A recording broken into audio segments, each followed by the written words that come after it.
Казвам се Цветан, 11 години работя в Чехия. Казвам се Десислава Димитрова. Аз в Чехия съм от 99-та година. Казвам се Иван Кунев, в Чехия съм от 8 години. Значи працувал съм тук в Прага на строителни обекти, на Скаличан, на Шнайдера съм працувал. Работил съм на строежите в Чехия, от самото си пристигане до преди 8 месеца. От 8 месеца работят на Брандис във фабриката. Едни българи работят на Стоян, на Станек,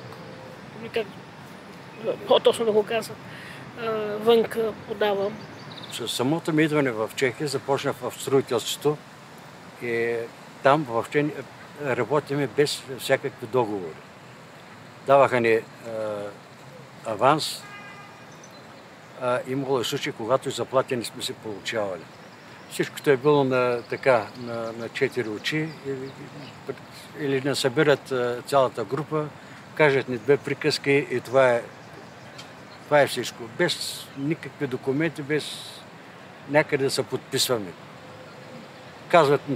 Казват ни само да внимаваме и това е. А какво да внимаваме, никой нищо не ти казва. Но по принцип аз съм отил по много малко такива агентури, разбираш.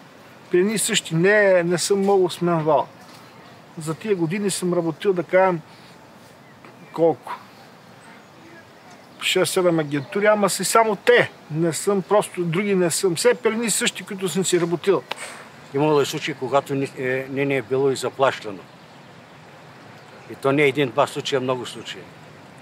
И това не се отнася само за мен, а се отнася и за много хора. Дават аванси, просто да замажат малко положението и това е. Като дойде време за заплати, няма заплати.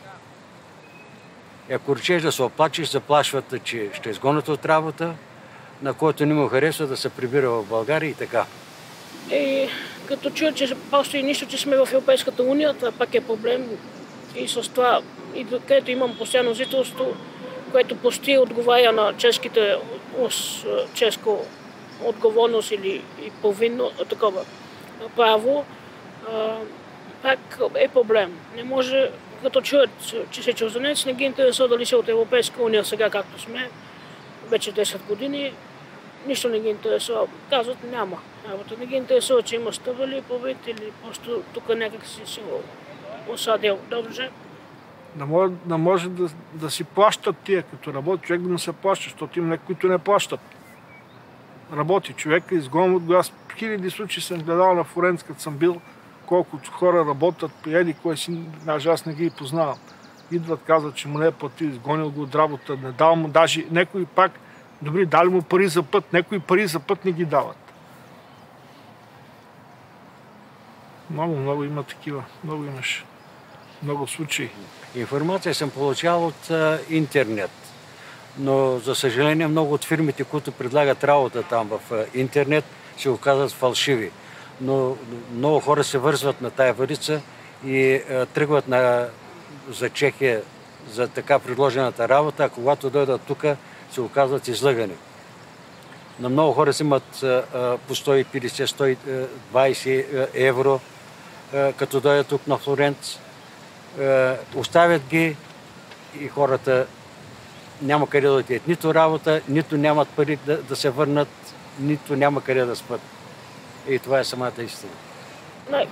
Като имах проблеми, търсих, тук има безплатни адвокати, социални различни организации, някои тук близко имат канцелари. Един съвет, аз съм повече време. Значи, щом реши да тръгне, първо трябва да бъде да се информира всичко. Това ще му бъде работа, какво ще му се плаща, как ще му се плаща, всичко от до. И тогава да тръгне, не да тръгне така наслепо, защото има хора, които тръгват наслепо и тук идва, там се казва едно, обаче тук идва друго.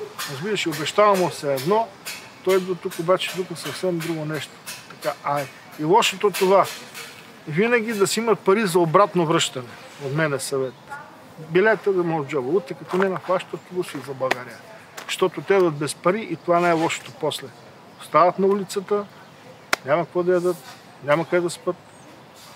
Крадат ги документи, вече става още по-сложно. Да внимават с такива и такива хора, да не комуникират, ако им искат някакви пари предварително. Бих препоръчал на хората, които пристигат в Чехия, преди да пристигнат още в България, фирмите, които им предлагат работа, желателно е да видят тези фирми, дали имат нужните документи като лиценз, дали имат договори с чешки фирми, строителни, независимо фабрики, каквито е, дали имат право да назначават хора. И тогава вече да тръгват на път. В противен случай всички останали са фалшиви. Нямат ли тези документи, значи фирмата е фалшива. И препоръчвам никой да не тръгва.